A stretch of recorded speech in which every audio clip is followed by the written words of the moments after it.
another studio vlog. Today I'm actually speaking to you from Paris because I am about to move from Berlin to Paris super soon. So I'm currently here house hunting and figuring everything out. So please wish me luck that everything will go smoothly. And of course in the future I can update you a little bit more on how it's going. But for now, the footage you are about to see is actually still from Berlin. And I still also need to go back to Berlin. But yeah, the apartment already gets a little bit emptier every time I turn on the camera. So if you notice sometimes like a plant missing or anything, that's why.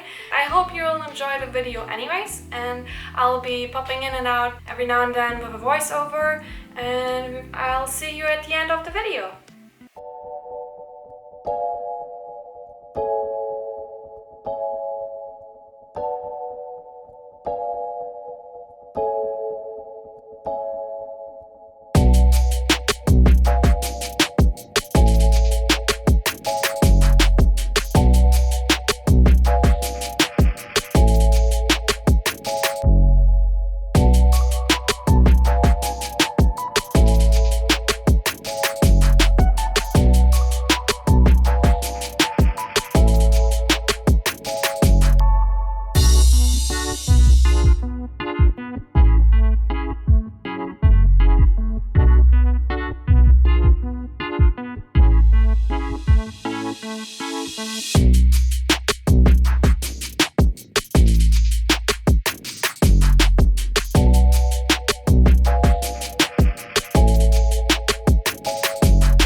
As you can see, I decided to take the green Passepartout over the pink one. I really like the pink combination with the frame. I think it looked really cute, and maybe if I would have framed it for myself, I would have gone for the pink option. But this was a present for my grandpa, and I figured he might appreciate something more neutral, and I think the green still looks super cute together and it works really nicely.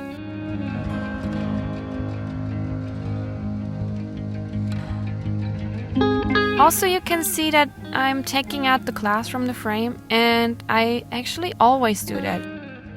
I think seeing a painting without glass in front of it always works so much better. I think it looks much nicer because you can still see the brush strokes and the texture much better than with a glass in front of it. It's a little bit like seeing a painting through a screen.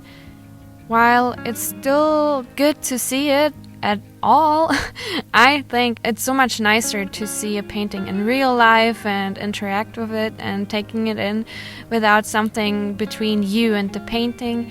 And that's what I also want other people to be able to do with my paintings. So that's why I decided to remove the glass.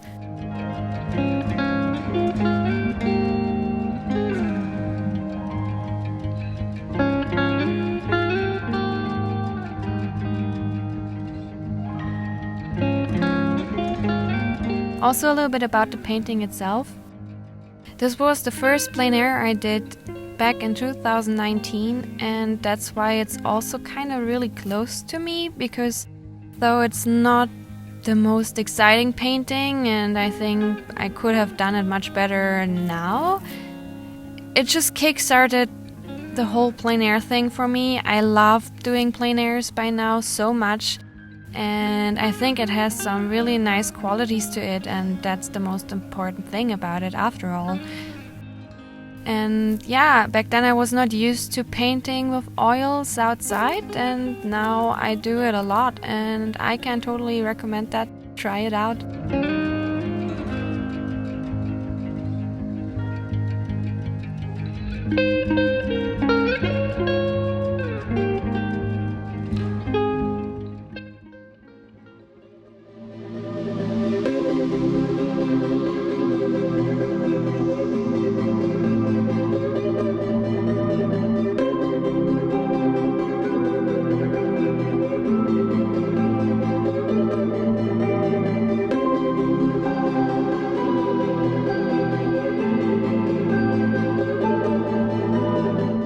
watched my last studio vlog, you have seen me working on this painting, on this breakfast piece that was a commission. Now in the meantime I could get it varnished, and now I was preparing it to give it to my customer, and I really wanted to make it look really nice, not just the painting but also the presentation.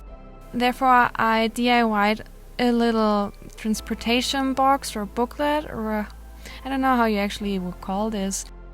So I have a lot of these negative inside shapes of the passepartout. So if you buy a passepartout, you always have, like as you saw in the green one, you have just a cardboard that has a hole, and behind that there's then the painting or photo or drawing or whatever you want to see. But at the art store I went before, they also sell the insides for a cheap price, and I have quite a lot of these cardboards, and I decided to glue some washi tape on the edges and place the painting inside it.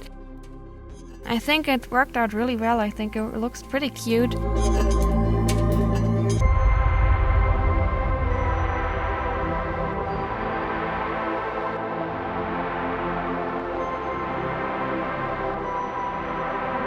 So I have 2 of these cardboards, and then I glued them together on one end so that they work kind of like a book. You can fold it open, and then with the washi tape I also created a little handle or closing thingy to easily open and close it. It worked out much better than I thought even, and I think it looks pretty cute. Also, I think the client really was happy with it. I think she really liked it, and that makes it even better, so I'm happy. It was a super easy way to do it, and still looks much nicer than just giving it to her without any presentation around it.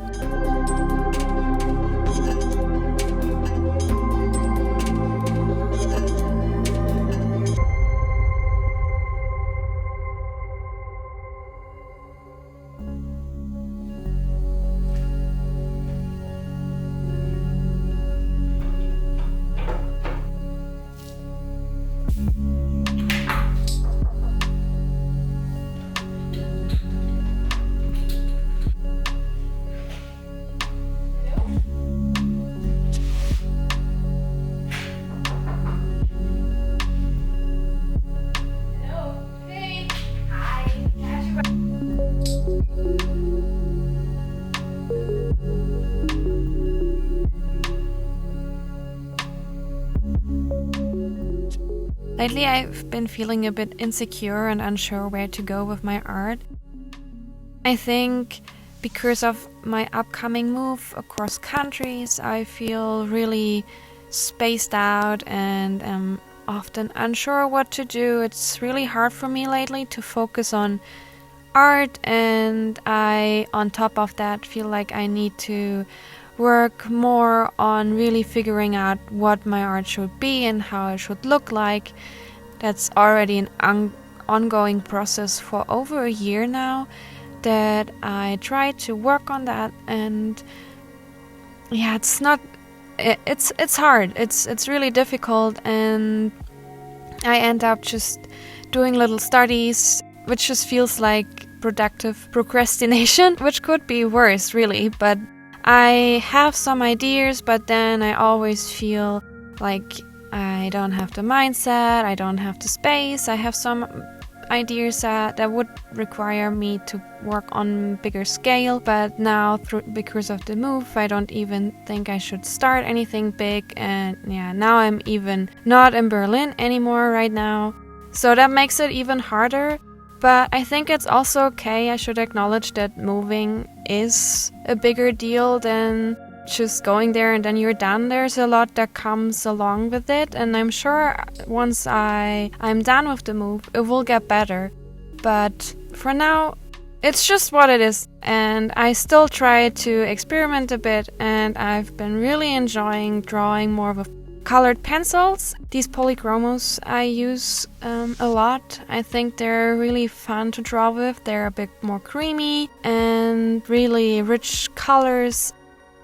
And yeah, trying to see where that goes, because I really enjoy just drawing with pencils. but I miss the colors in the drawing, so that's why I start experimenting more in that direction.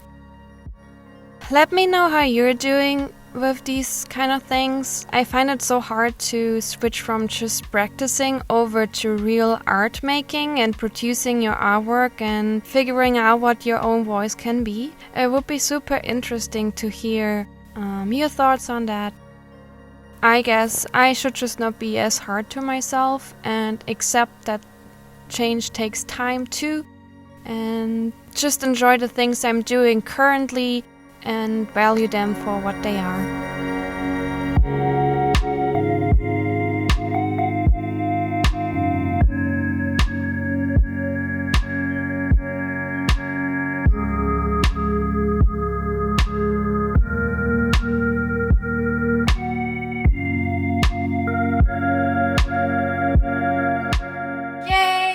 To the end of the video. Thank you so much for watching until now, and I hope you found it enjoyable and maybe a little bit inspiring. And if so, please consider leaving me a comment or a thumbs up, or both, or subscribe, or all of them. Because as a small creator, it's so important to get support from the community, and I hope we see each other soon in the next video. Bye!